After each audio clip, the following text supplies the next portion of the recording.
Very warm wishes to all our viewers on the occasion of the festivities. Hello and welcome. You've joined us on Too Sharp with ET. I'm Nisha Poddar. The two important news developments that you must know about. India faces up to $31 billion of export losses on Trump tariff, and government to convert we debt into equity to hold 49% stake in the telecom operator.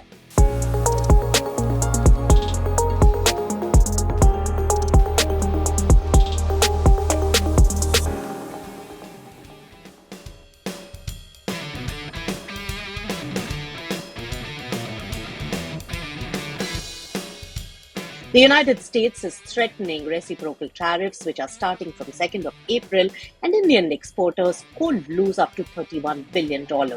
New Delhi isn't waiting to be hit. It's negotiating hard and offering the tariff concessions and fast-tracking a new trade agreement as well.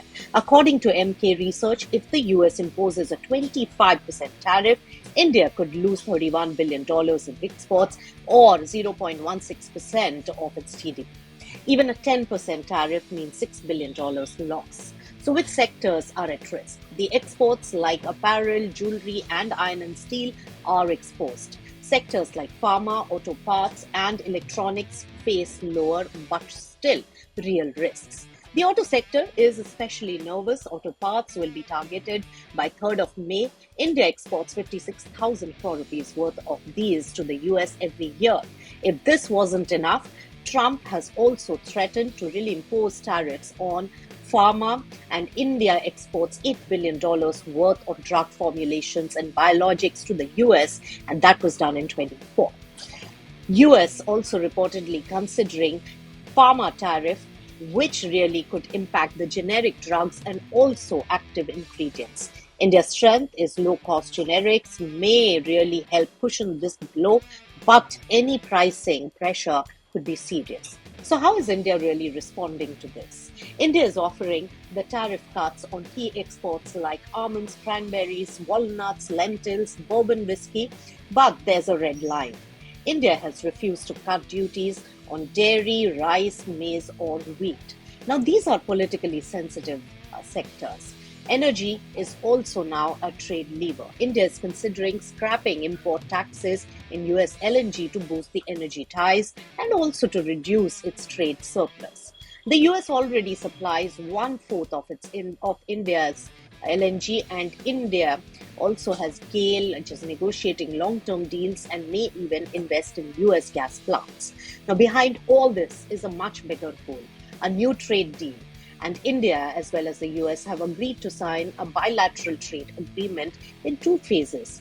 Phase 1 will focus on goods and is expected by fall of 2025. Services, including IT and professional mobility, will be taken up next. So, sector-specific talks are starting in the coming weeks. But what's the bigger target? To double trade to $500 billion by 2030, up from $190 billion today. But before that, India has to stop the tariff bomb from falling on April 2nd.